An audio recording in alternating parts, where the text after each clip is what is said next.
দেখেন কত সুন্দর একটা পার্ক,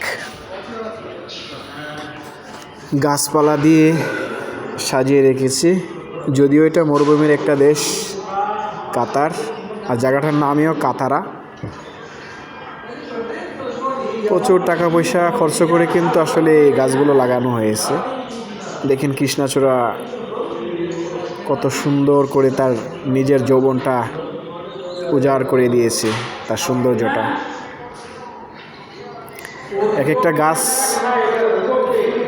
সম্পন্ন করতে, ছোট থেকে সম্পন্ন করতে কিন্তু এখানে প্রচুর অর্থ ব্যয় হয়। এগুলো মরুভূমির এক ধরনের গাছ। কিছু কিছু গাছ আছে যেগুলো আসলে আমাদের এশিয়াতে, পূর্ব এশিয়াতে দেখা যায়, যেরকম কৃষ্ণচূড়া আছে, এরকম আরও অনেক গাছপালা আছে। দেখেন কত সুন্দর সুন্দর বিল্ডিং।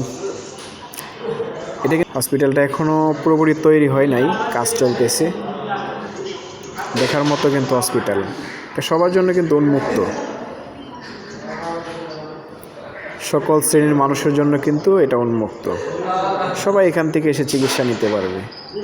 আর এটাই মনে করেন যে উন্নত মানের দেশের সুন্দর শৃঙ্খলা। আমাদের দেশে তো যারা রাজদের জন্য তো ভিআইপি হসপিটালগুলোতে ভিআইপি থাকে। এসব দেশেও ভিআইপি আছে, কিন্তু সবার জন্য না। আমাদের দেশে তো মনে করেন যে যারা নেতা খেতা আছে তাদের জন্য ভিআইপি। এখানে যারা উন্নত পজিশনে আছে, রাষ্ট্রের উপকারে আসে, তাদের জন্য কিন্তু এ সকল সুযোগ সুবিধা আছে। তো দেখেন ওই দিকটা, একটু ক্যামেরাটা ওই দিকে করি। দেখেন কি সুন্দর সুন্দর বিল্ডিং দেখা যায়। এই যে দেখেন কি সুন্দর টাওয়ার। এগুলো কিন্তু সব রেস্টুরেন্ট, 5 স্টার, 6 স্টার, 7 স্টার, যাই আপনি বলেন। দেখেন কি সুন্দর প্রাকৃতিক লেক, কিন্তু এটা কিন্তু বানানো হয়েছে এই লেকটা। এটা কিন্তু আরব সাগরের সাথে জয়েন্ট, ঠিক আছে?